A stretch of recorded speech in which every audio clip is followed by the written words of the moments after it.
အားလုံးပဲမင်္ဂလာပါရှင်နှလုံးသွေးကြောထဲမှာ stent ထည့်ထားတဲ့လူတစ်ယောက်က heart attack ရခဲ့ရင်ကျမတို့ဘယ်လိုကူညီကြမလဲကားတစ်စီးဟာအင်ဂျင်ကောင်းကောင်းလည်ပတ်ဖို့အတွက်စီလိုအပ်တယ်လို့လူရဲ့နှလုံးကောင်းမွန်စွာလည်ပတ်ပြီးတော့သွေးကောင်းကောင်းစီးဆင်းပြီးအစီကဲတွေသွေးကဲတွေပိတ်မနေဖို့လိုအပ်ပါတယ်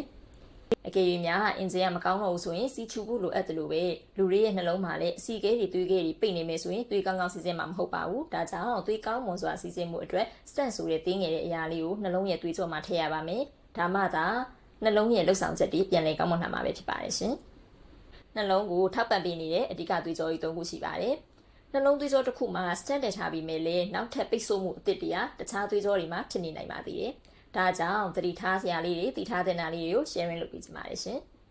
ပထမအချက်အနေနဲ့ warning sign လို့ခေါ်တဲ့အချက်ပြသတိပေးချက်တွေကိုသိထားရပါမယ်လူတစ်ယောက်ကရင်ဘက်ကနေတစ်ခုခုညှစ်ဆုပ်ထားသလိုမျိုးဒါမှမဟုတ်ပေါ်ကနေတစ်ခုခုဖိထားသလိုမျိုးခံစားရတဲ့ခါမှာရဲ့ပြီးတော့အဲ့ဒီနာကျင်မှုတွေကမေးယိုလေပင်ကနေမှဒီဘယ်ဘက်လက်မောင်းတစ်လျှောက်ပေါ့နော်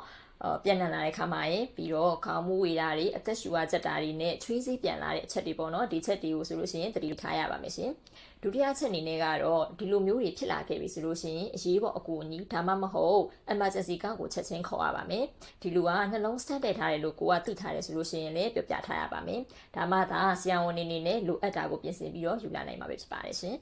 တတိယချက်အနေနဲ့ကတော့လူနာကိုတက်တောင့်တက်တာအနေထားနဲ့ထိုင်ခိုင်းတာမျိုးတွေလဲလောင်းတာမျိုးတွေလုပ်ပြရပါမယ်လမ်းလျှောက်တာနဲ့အရန်လှုပ်ရှားတာမျိုးတွေကနှလုံးကနေမှအောက်ဆီဂျင်ပို့လို့အပ်တာတွေကိုဖြစ်စေတယ်လို့ပဲဖြစ်ပါတယ်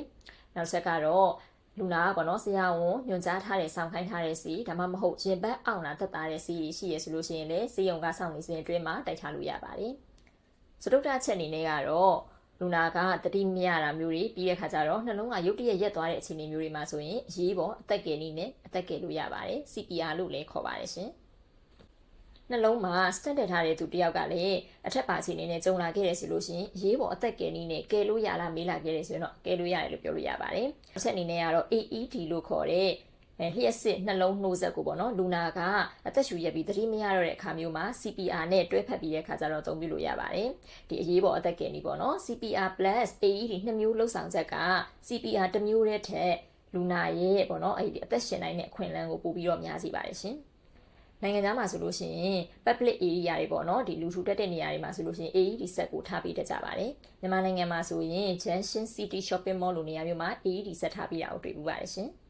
ဒါကြောင့်စက္ကန့်တိုင်းမိနစ်တိုင်းကအရေးကြီးပါတယ်နှလုံးသွေးကြောမှာ stent ထည့်ထားပြီးမဲ့လည်း heart attack ဖြစ်နိုင်ခြေကတော့ရှိသေးတာမို့လို့စေးရေးထားပြီးမြန်လှုပ်ဆောင်မယ်ပြီးတော့တင့်တော်တဲ့ကျန်းမာရေးစောင့်ရှောက်မှုတွေကိုအချိန်မီလှုပ်ဆောင်နိုင်နေမယ်ဆိုရင်အသက်တွေကိုကာကွယ်နိုင်မှာပဲဖြစ်ပါတယ်ရှင်အားလုံးပဲကျန်းမာချမ်းသာကြပါစေရှင်နောက်ထပ်ဗီဒီယိုလေးတွေမှာပြန်လည်ဆုံတွေ့ကြမယ်နော်